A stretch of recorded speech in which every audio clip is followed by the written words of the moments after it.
Chapter 1. The Realisation of Purpose.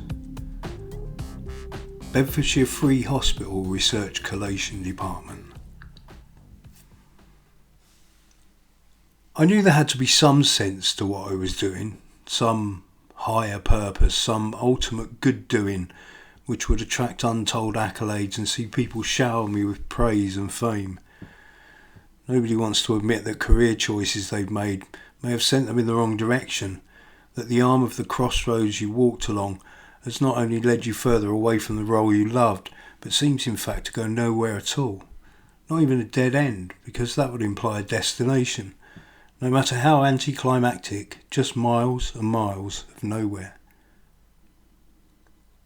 It was my 14th month at the Bedfordshire Free Hospital, research coordinator, a job which had sounded so much more glamorous when I'd applied for it. Previously I'd been a ward manager, which at that time was the furthest point my ambition had stretched. Once I'd got there, in hindsight, I'd become disillusioned and unable to resolve what direction my work in life should take from there on out. Unhappy as I was about the status quo, I'd begun to look around for likely pathways, and the promise of being at the cutting edge of shaping future practice and a rather large salary hike had sounded like the sort of high-profile, glory-bound, groundbreaking stuff I wanted, nay, deserved to be part of. In truth, it had turned out to be mostly an exercise in sifting through collected data from sources all over the UK, collating it into relevant groups, looking for patterns, deciding what the data might imply, when in fact most of what I wrote about were tenuous links, unprovable theories and interesting speculation, a term I coined in a fit of desperate creativity amid abject boredom some 6 months ago. This sense of direction to the task at hand, a call towards a proper cause, was so subtle when I eventually came across it that I almost didn't notice it at first. But when you come across something that doesn't fit with your model of the known universe, that doesn't gel with what you've known to be true, because your experience does nothing to bear it out, even if you don't immediately catch it, the flicking of it against your subconscious, like a moth gently brushing against the light bulb, eventually comes to feel like a snared coyote gnawing at his own leg. It was an unremarkable meeting with a colleague which eventually pried it free from the jaws of the trap. Theo, came to visit me because he happened to be at the hospital for something else. An unlikely story at best, but I indulged his need to periodically check on me, something he'd been doing since I was a nursing auxiliary under his command in the hospital I'd trained at back in the last decade. "I thought I might find you here," he opened, with no hint of irony. "Where else on earth would I be?" "Excellent deduction, my dear Watson," I countered. "When you've eliminated all else." "Don't want to be glib, Wyatt. It's beneath you." "I'm sorry, Theo. I'm just going through a particularly profound period of ennui, possibly brought on by the unfettered excitement of my current job." "Or sarcasm. If the glibness fails, there's always sarcasm or facetiousness. Great philosophy to live by if you're 17 or something. Fancy joining the grown-ups in the pub, you miserable pillock." In truth, Theo never took my rhetoric personally, and he seldom allowed me to carry on in that mode for long. I sensed there was little to be gained from labouring this line of non-humour, so I packed up early, and we went to the nearest watering hole for a pint. Theodore Arthur Teal had seen the height of the institutional greatness of the local lunatic asylums in the 60s and 70s. He'd been around when the powers that be had decided in a haze of public questions and humanitarian guilt that it was better practice to close the safe havens of the large Victorian psychiatric hospitals and replace them with the part myth of community care. He was still around when, loath to admit their mistaken judgment, the same powers that be shelled out huge sums of money to house these poor unfortunates in private hospitals which bore an uncanny resemblance to the asylums which closed some 15 years previously. He prided himself on being able to spot talent, even in the raw, and as he maintained that talent would always be the future of his profession, the problem, as far as he was concerned, was that his contemporaries and superiors had always missed this, especially off the back of the changes in nurse education over the last few years.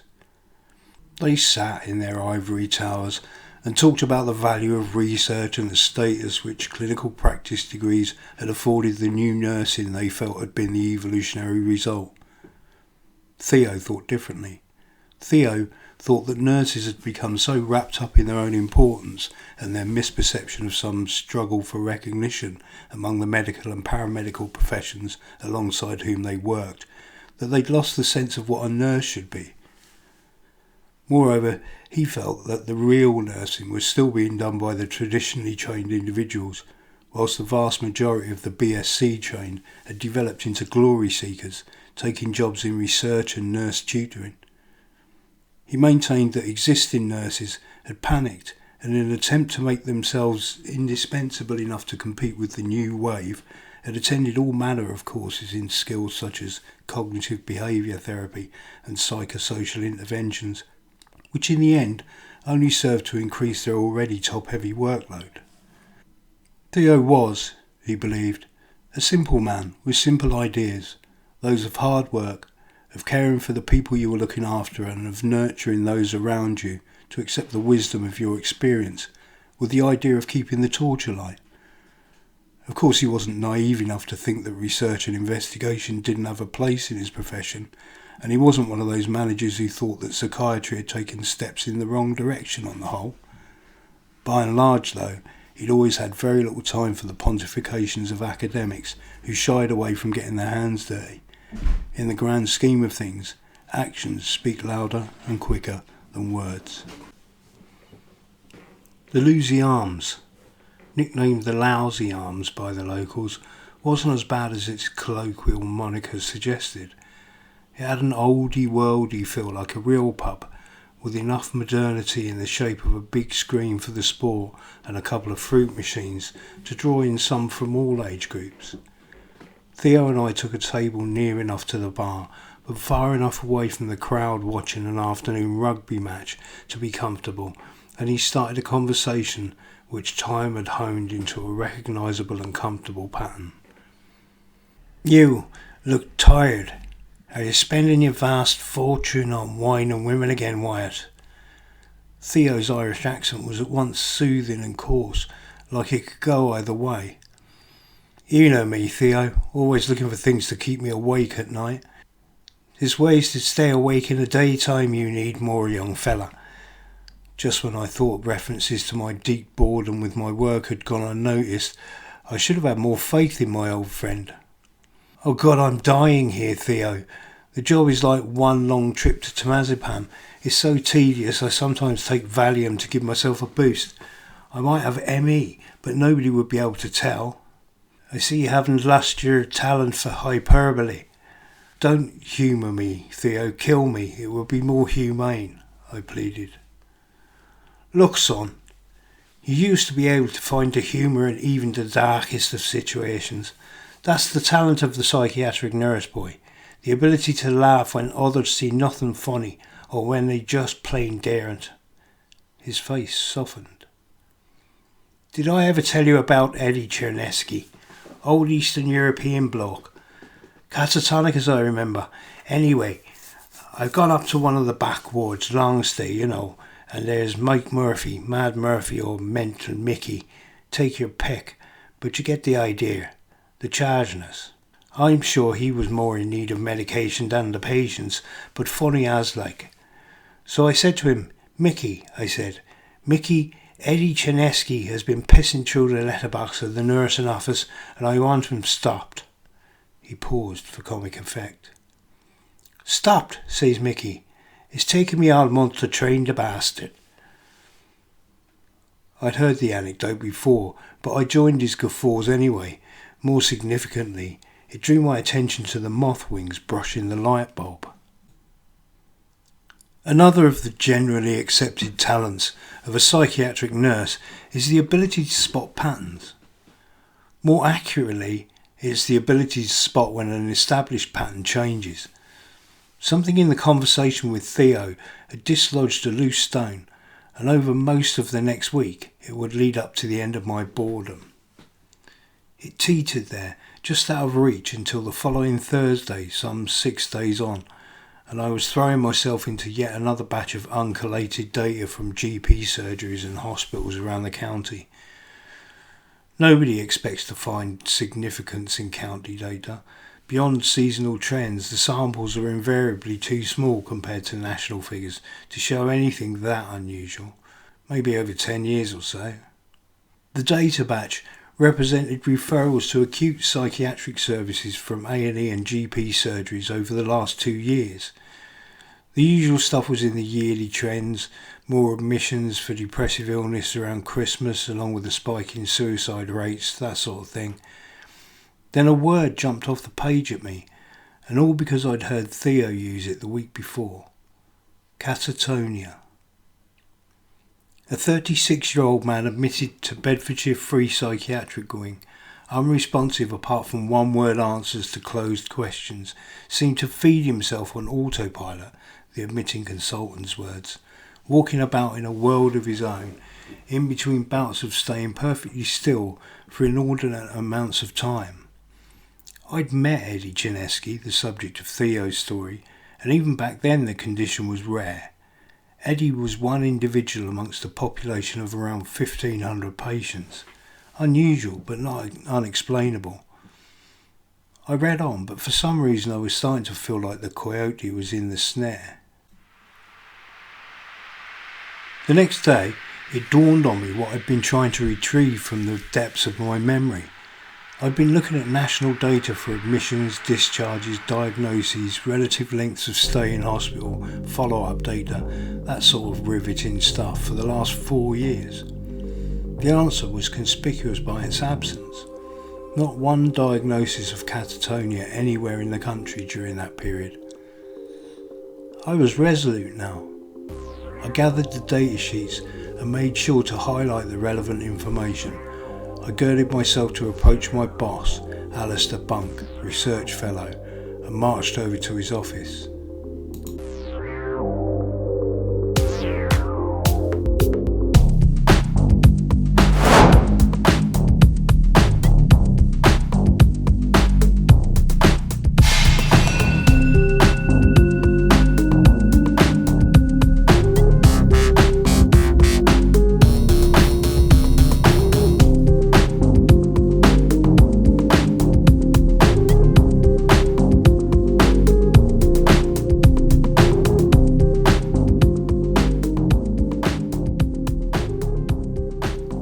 The discussion with Bunk left me deflated, so I'd contacted Theo and asked him to meet with me in my office.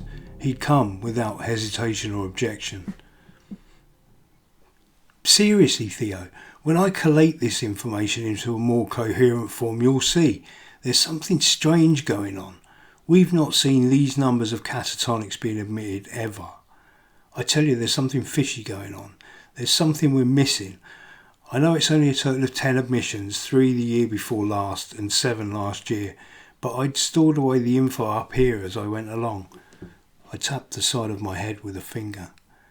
The national records show one admission with a tentative diagnosis of catatonic illness in the last decade, which, by the way, turned out to be some sort of histrionic reaction to a bereavement, adjustment disorder if you like. The bloke went on to commit suicide. Now we've had 10 in 2 years, all in the same county. You can't tell me that's normal. Like Alistair said, Wyatt, it's probably one of those drug-related thingies which looks strange on the face of it and turns out to be nothing. We've seen this sort of thing before, haven't we? That's what I'm trying to tell you, Theo. Not anything like this. I checked the stats for drug connections. Of the 10 cases, 4 have a history of substance abuse and only 1 has a record of using in the last 6 months. He looked to me like a man torn. I knew this stretched his level of belief a little. Was it the words I'd used which disquieted him most? I'd said, feeling like there's something wrong and in my water. Theo was a man who dealt in absolutes and wasn't comfortable with wishy-washy language of this sort. I'm sorry, Wyatt. I'll believe it when you prove it, but I'm not prepared to back you up on this without the kind of proof which will save me from looking an idiot. Show me something and we'll talk again. At the moment, all you have is an itch in your knob, and that's not an erection as far as I'm concerned. I probably would have found this hilarious at another time. I'm telling you about the only original discovery in psychiatry for the last 10 years, and all you can do is joke about my tackle. You're missing the point here, Theo. This needs investigating now. People have been injured. A couple of these patients snapped out of their waxy state for just long enough and with just enough confusion to batter the hospital staff on hand at the time before lapsing back again. The quicker we can look at reducing the risk to staff, the better.